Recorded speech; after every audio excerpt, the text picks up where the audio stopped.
नमस्कार विद्यार्थी मित्रों, आप सभी का स्वागत करते हैं मौर्य क्लासेस में। विद्यार्थी मित्रों, बच्चों में क्लास 10 मैथमेटिक्स बड़ा हमने एमसीक्यू सीरीज चालू किया था, जिसके अंदर बहुत सारे बच्चों को बहुत ज़्यादा कन्फ्यूज़न होता है ऑब्जेक्टिव क्वेश्चन को लेकर के, यानी कि छोटे सवालों को लेकर के, जैसे कि सही गलत हो गया, खाली जगह हो गया और एमसीक्यू हो गया।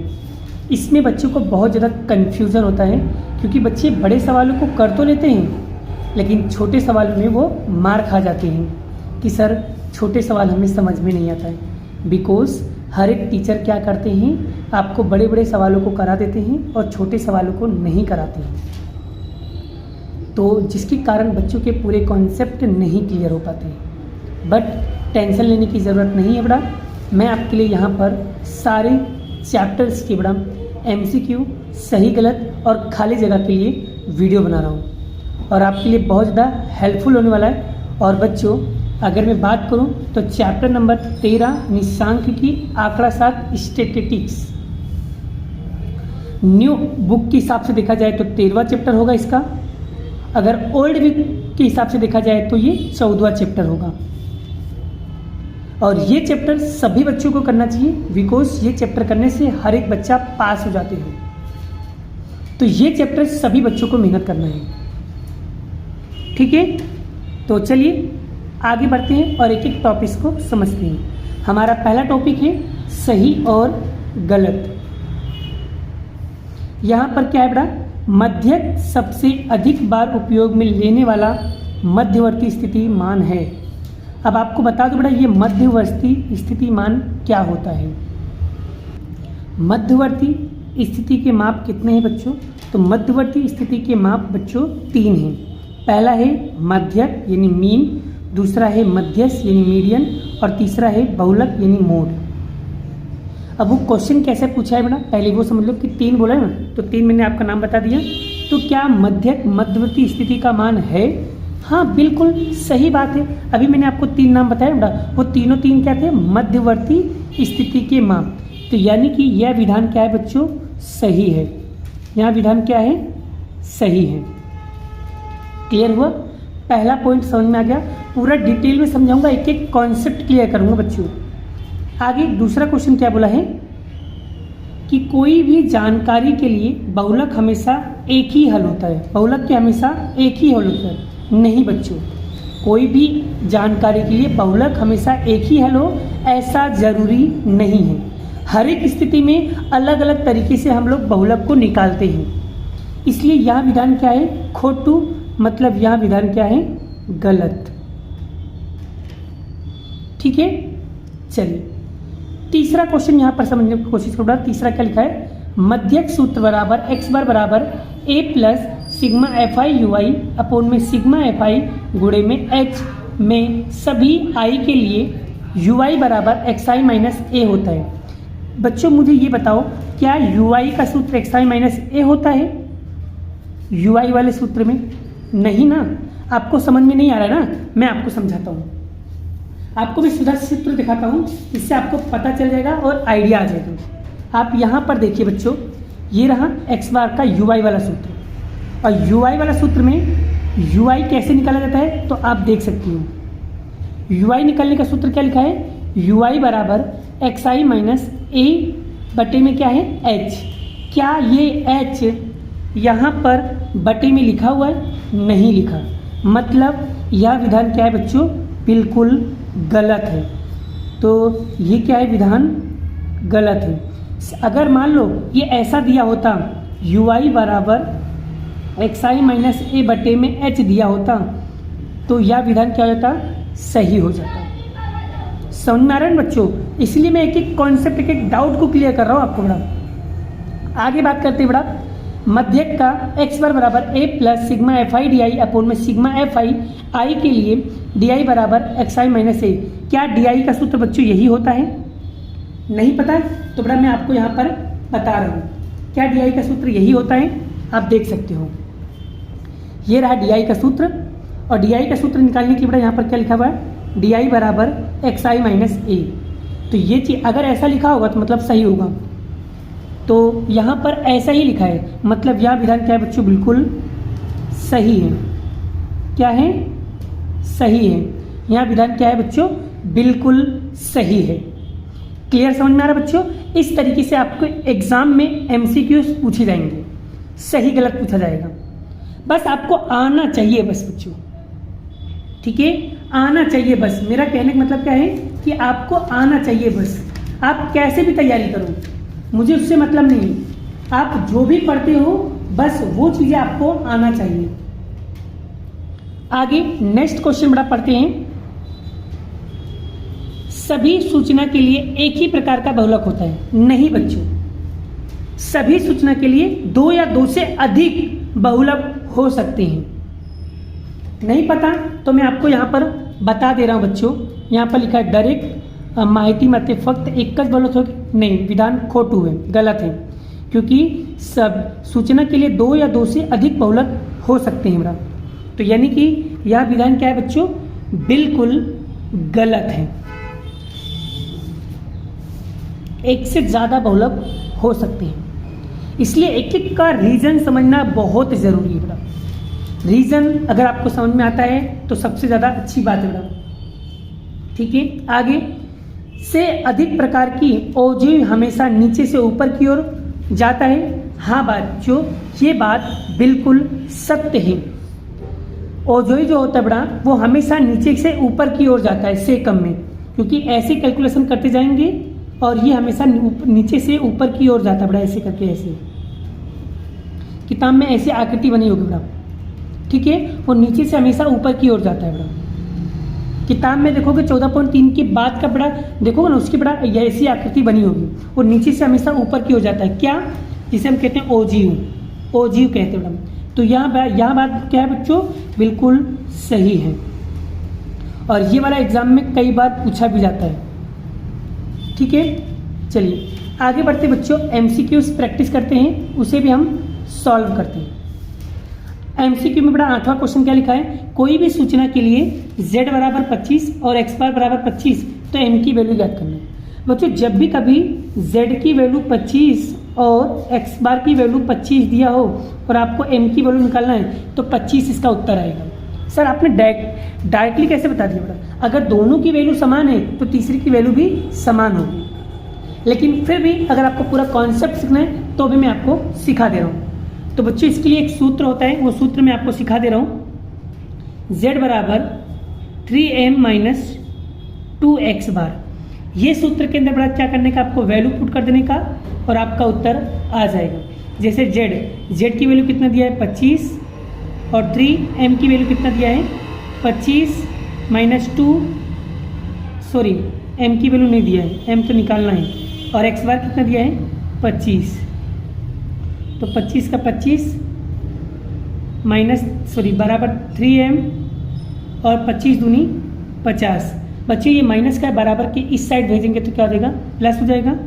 तो 25 प्लस 50 बराबर 3m, 25 में 50 को जोड़ेंगे तो कितना होगा बच्चों 75 होगा, बराबर 3m।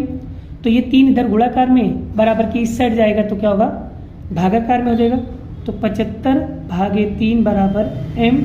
अब इसमें इसको भाग दोगे बच्चों, कितना आएगा 25 तिहाई 75, यानी m बराबर कितना आ गया 25। मैंने क्या बताया, अगर दोनों की दो की वैल्यू समान है तो तीसरी की वैल्यू भी क्या होगा, समान। आप देख सकते हो आंसर कितना आया 25 आ गया। तो इसका ऑप्शन ए क्या होगा, करेक्ट आंसर। बोलो बच्चों, यहाँ तक आपका कॉन्सेप्ट क्लियर हुआ, कॉन्सेप्ट समझ में आ रहा है? अगर कॉन्सेप्ट समझ में आ रहा है तो बच्चों अभी इसी वक्त एक लाइक करो, क्योंकि बच्चों तुम्हारे एक लाइक और एक मैसेज से बड़ा मैं बहुत ज़्यादा मोटिवेट होता हूँ, और जिसकी वजह से बड़ा मैं आप लोगों के लिए वीडियो बना पा रहा हूँ। तुम जितना ज़्यादा बड़ा मैं हम लोगों का सपोर्ट करोगे बड़ा, उतना अच्छी कंटेंट मैं आपके लिए प्रोवाइड करते रहूँगा, और एग्ज़ाम में आपको किसी भी सब्जेक्ट में तकलीफ नहीं होगी। लेकिन शर्त इतनी है, प्रैक्टिस आपको करनी है, जितना ज़्यादा प्रैक्टिस करोगे उतना आपके लिए अच्छा रहेगा। ये सारे क्वेश्चन को बच्चों आप लोग क्या करो, नोटबुक में लिख लो, ठीक है? क्लियर हो गया? चलिए नेक्स्ट क्वेश्चन, 5 क्रमिक अवलोकनों का 0, 2, 3, m, 5 का बहुलक 3 हो तो m की वैल्यू बताओ बच्चों। तो बच्चों m की वैल्यू कितनी होगी? अब बहुलक कैसे निकालोगे पहले ये देखो। तो जो संख्या जितनी बार रिपीट हो वही उसका उत्तर होगा। तो देखो यहाँ पर 3 यहाँ पर भी है, यहाँ पर भी, मतलब सबसे ज़्यादा संख्या कौन सी है? 3।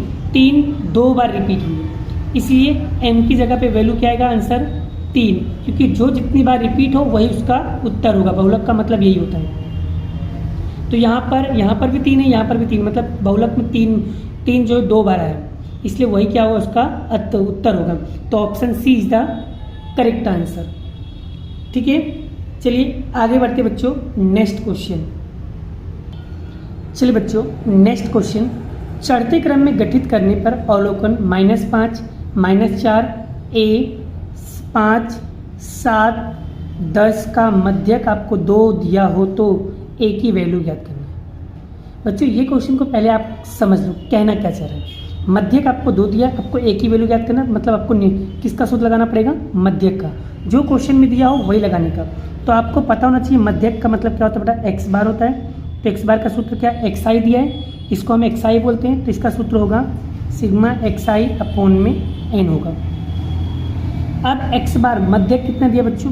मध्यक आपको दिया है 2, और सिग्मा xi मतलब इन सभी को टोटल मानना है। तो -5 plus -4 plus a plus 5 plus 7 plus 10, अब गिन लो कितने? 1 2 3 4 5 6, उसका मतलब होता है n, 6 हो जाएगा n। अब बच्चों ये जो भागाकार में इधर आएगा, ये गुणाकार में ये हो जाएगा 12 बराबर -5 -4 प्लस a प्लस 5 प्लस 7 और प्लस 10। अब क्या करना है? 12 बराबर माइनस, और ये क्या होगा? -5 और प्लस -4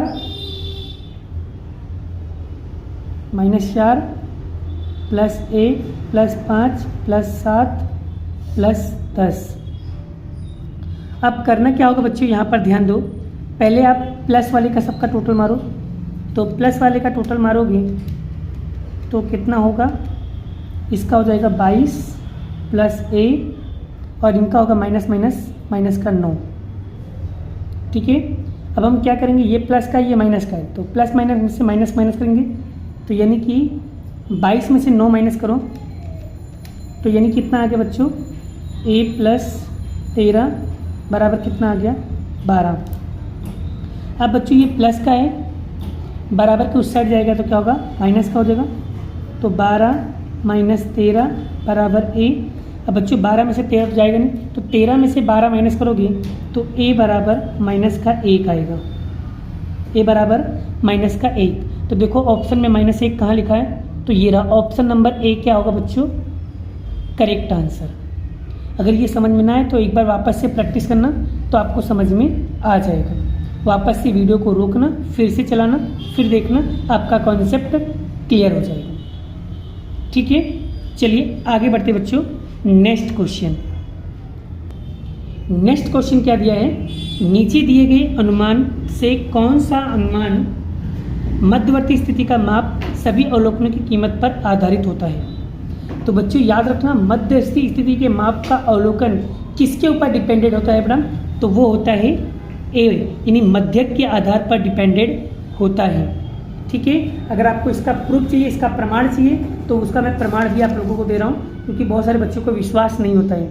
ठीक है, हजम नहीं होती बातें, तो मैं यहाँ पर आपको बता रहा हूँ। ठीक है, ये रहा आपका क्वेश्चन, गुजराती में लिखा हुआ है, और ये रहा उसका उत्तर मध्यक, और क्यों होगा उसका रीज़न लिखा हुआ है, क्योंकि मध्यवर्ती स्थिति के माप 3 हैं, जिसे मध्यक की कीमत के आधार पर सभी अवलोकनों की कीमत पर आधारित होता है। ठीक है, समझ में आ गया ना? चलिए आगे बढ़ते हैं।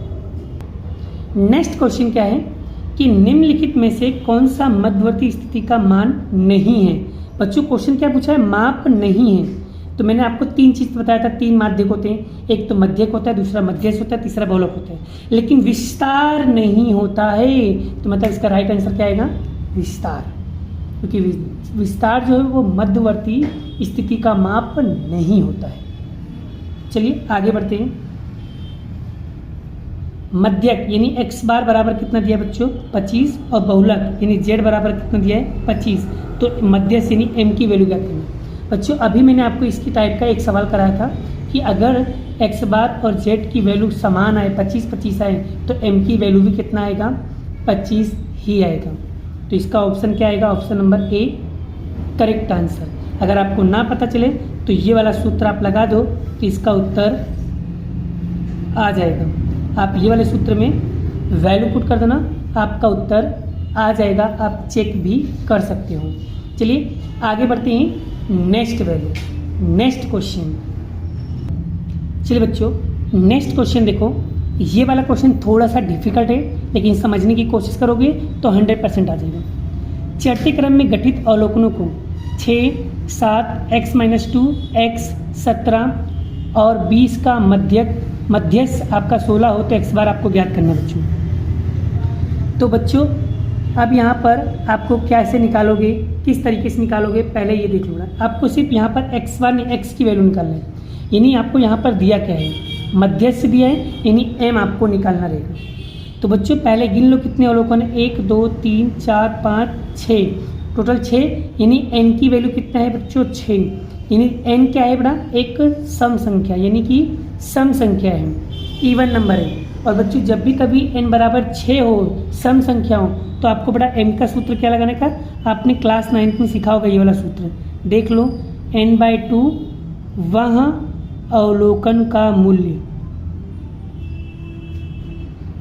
प्लस n/2 + 1 वह अवलोकन का मूल्य डिवाइड बाय 2। तो बच्चों m की वैल्यू आपको कितना दिया है बेटा, m की वैल्यू दिया है आपको 16 बराबर n/2, n कितना दिया है 6/2 वह अवलोकन का मूल्य, n कितना दिया है 6 + 1 वह अवलोकन का मूल्य, यहाँ पर लिख लेना आप लोग, ठीक है।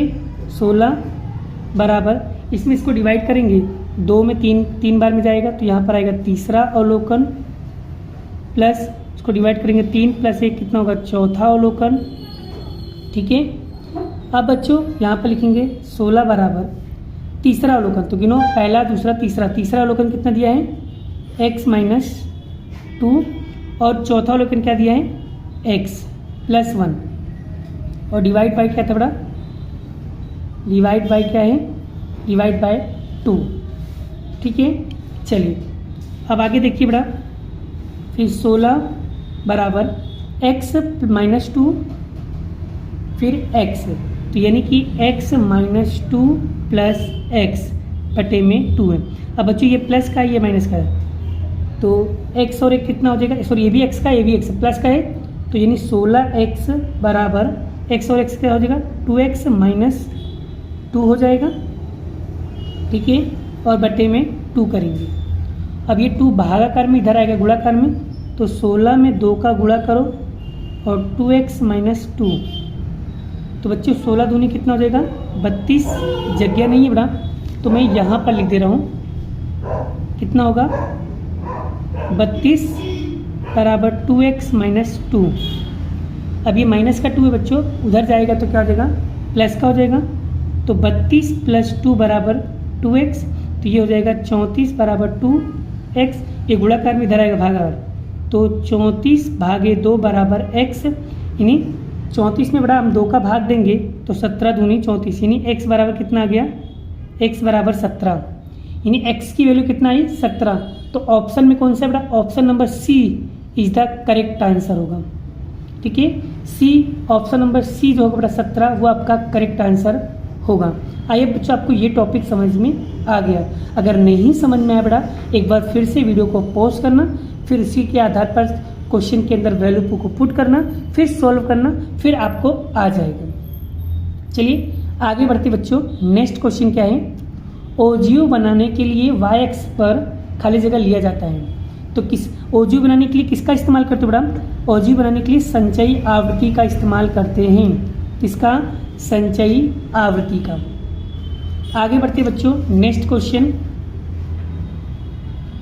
नीचे दिए गए सूचना के लिए 40 से 50 का संचयी आवृत्ति क्या होगा। अब बच्चों संचयी आवृत्ति निकालने के लिए आपको निकालना भी पड़ेगा। तो कैसे निकालोगे संचयी आवृत्ति? यहाँ पर वर्ग दिया, आवृत्ति, संचयी आवृत्ति दिया नहीं, तो संचयी आवृत्ति निकालोगे कैसे?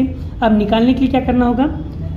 CFI कैसे निकाला जाता है? कि 10 का 10, फिर 10 में 15 जोड़ोगे कितना होगा? 25, और 25 में 15 जोड़ोगे कितना होगा? 40, और 40 में 20 जोड़ोगे कितना होगा? 60, और 60 में 10 जोड़ोगे कितना होगा? 70। और क्या बोला है? 40 से 50 का संचयी आवृत्ति बताओ। तो वर्ग के अंदर देखो 40 से 50 कहाँ लिखा है? तो 40 से 50 ये लिखा है, लिखा हुआ है। अब इसके सामने संचयी आवृत्ति कितना दिया है? 40। तो इसका राइट आंसर कितना आएगा बच्चों? 40 आएगा। बोलो बच्चों, समझ में आ गया? तो ये था आपका क्वेश्चन। चलिए नेक्स्ट क्वेश्चन आगे पढ़ते बेटा। आगे क्या लिखा है? नीचे दिए गए आवृत्ति वितरण के लिए बनाना और उसका मध्यक ज्ञात करना किसके द्वारा?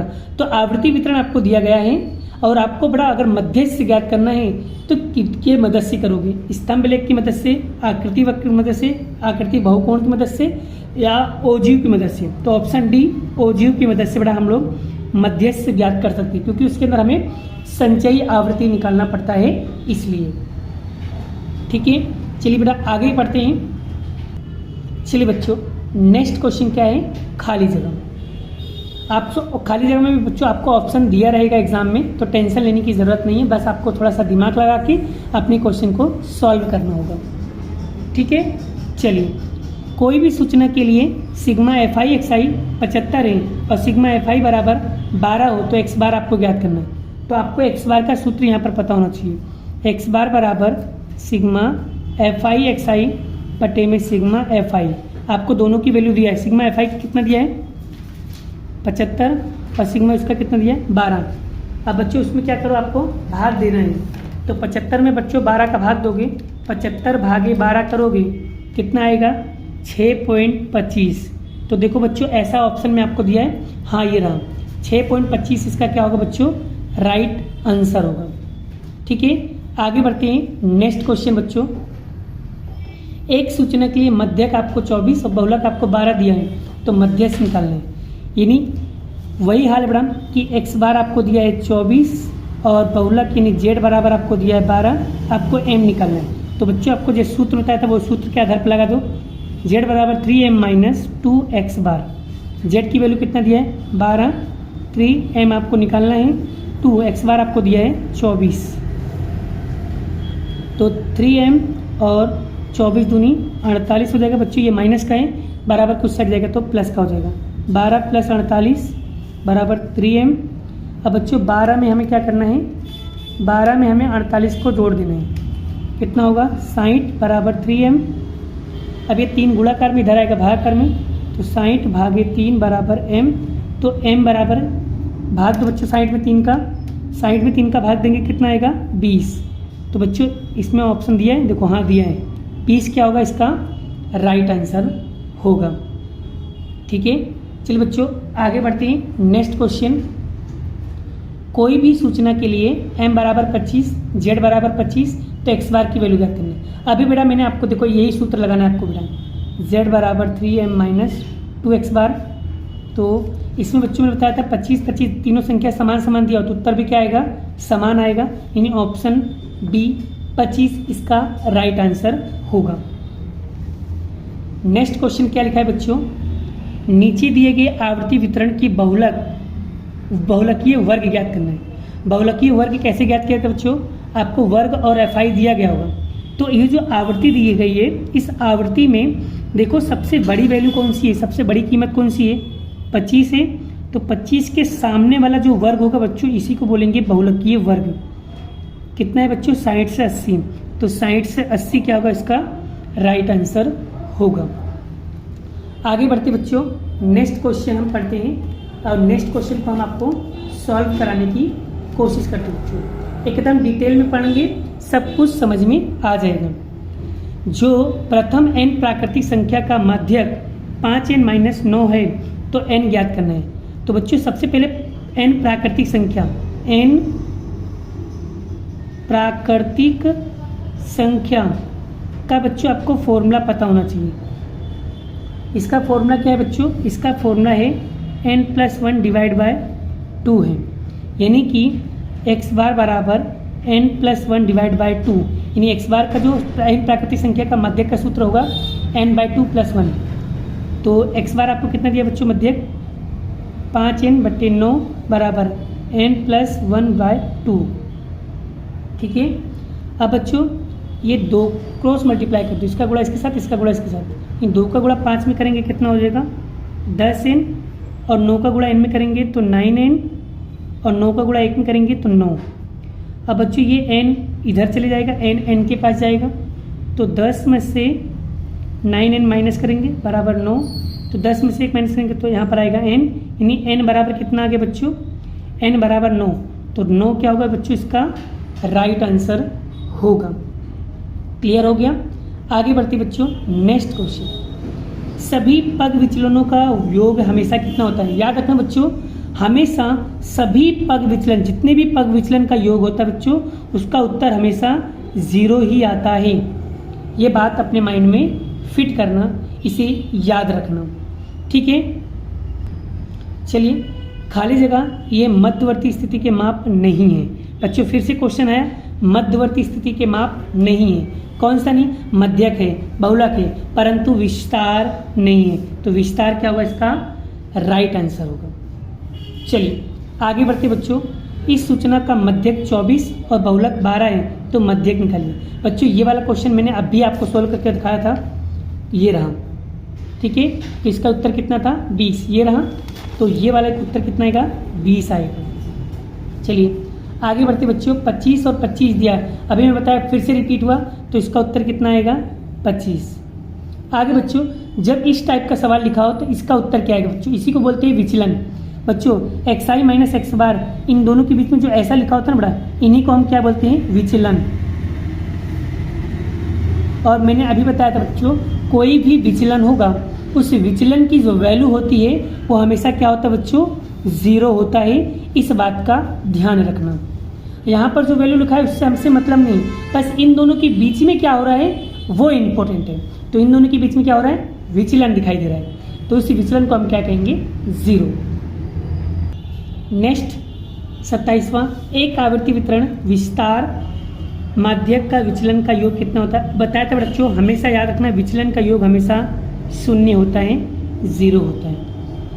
आगे बच्चों, वर्ग 10 से 25 और 35 से 55 का मध्य कीमत। बच्चों मध्य कीमत का पहले तो आपको फॉर्मूला पता होना चाहिए कि मध्य कीमत कैसे निकाला जाता है। तो मध्य कीमत निकालने का बच्चों फॉर्मूला मैं आपको बता दे रहा हूँ फिर से, अगर आपने भूल गए हो या आपको याद नहीं है तो बच्चों मध्य कीमत का सूत्र मैं आपको बता दे रहा हूँ। और जब भी कभी मध्य कीमत आपको निकालना हो तो आपको मध्य कीमत निकालना आ जाए। ठीक है, क्योंकि ये बहुत ज़रूरी है ब्रह्म, अगर आपको नहीं आएगा तो आप कैसे करोगे? तो यहाँ पर देखो मध्य कीमत का सूत्र दिया है। मध्य कीमत का सूत्र क्या दिया है? वर्ग की अधः ऊर्ध्व सीमा बिंदु प्लस वर्ग की अधः सीमा बिंदु डिवाइड बाय 2। ये क्या होता है समझाता हूँ बच्चों। जैसे इसे ऊर्ध्व सीमा बिंदु कहते हैं, इसे अधः सीमा बिंदु कहते हैं। तो पहले हम इसका निकाल देते हैं, इसका निकालते हैं मध्य बिंदु।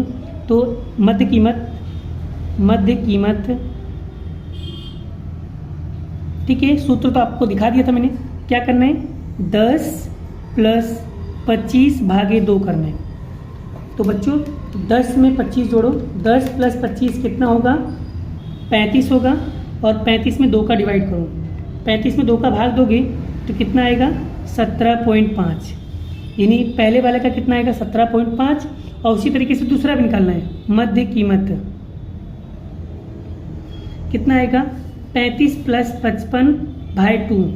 तो 35 में प्लस करेंगे 55 डिवाइड बाय 2 करेंगे, कितना आएगा? 45।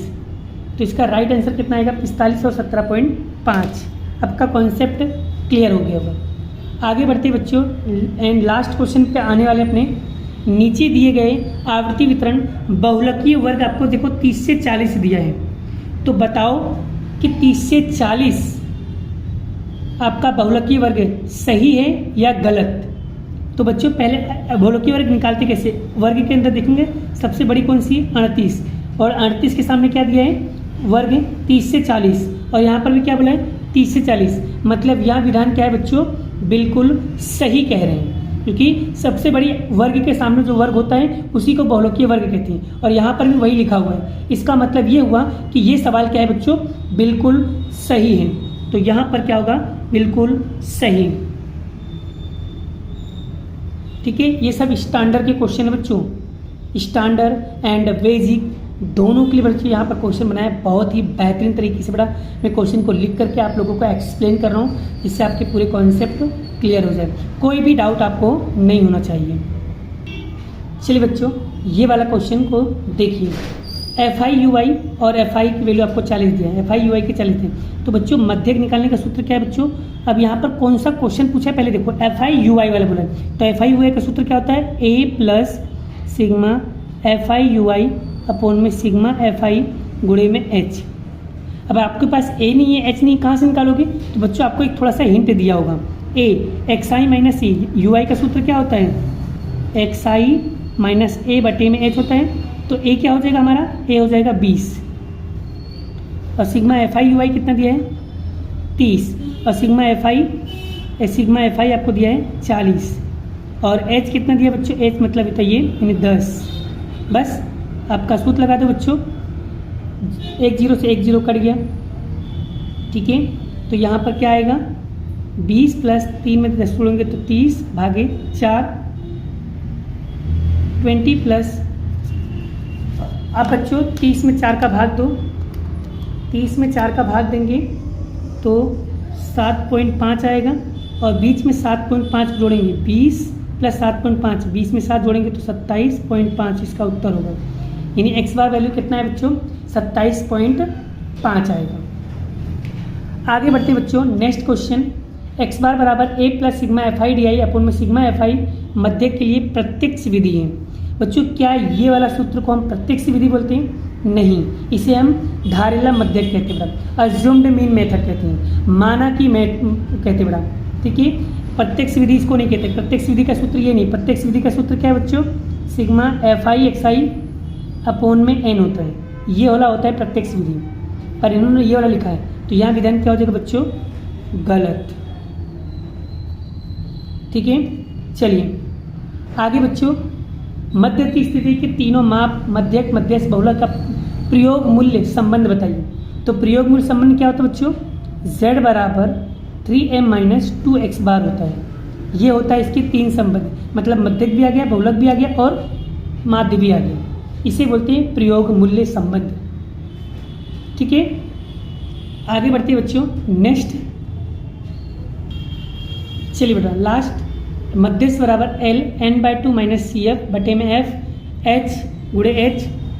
सूत्र F का मध्यस्थ का आधा सीमा बिंदु है, F है बच्चों, F मध्य सीमा बिंदु नहीं होता है। आधा सीमा बिंदु किसे कहते हैं बेटा, L को कहते हैं। किसको कहते हैं, L को कहते हैं, क्योंकि L ही क्या होता है, हमारा बहुलकीय वर्ग होता है। ठीक है, तो ये लोग क्या बोल रहे हैं, F है, नहीं, यह विधान क्या है बच्चों, बिल्कुल गलत है।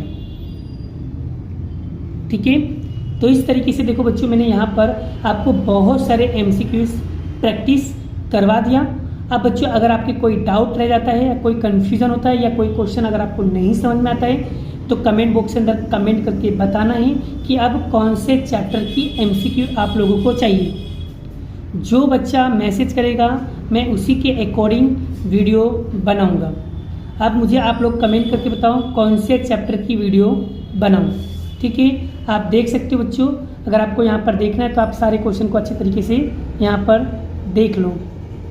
ठीक है, बड़ा सब कुछ मैंने बहुत ही डिटेल में पढ़ा दिया है। अगर आपको कोई कन्फ्यूज़न हो तो मुझे बताइएगा। ठीक है, चलिए मिलते हैं नेक्स्ट वीडियो में नेक्स्ट लेक्चर के साथ। अभी के लिए इतना ही, नेक्स्ट वीडियो में नेक्स्ट चैप्टर के साथ मिलेंगे। अभी के लिए बाय बाय। जय श्री कृष्ण, राधे कृष्ण की जय, जय माता दी दोस्तों।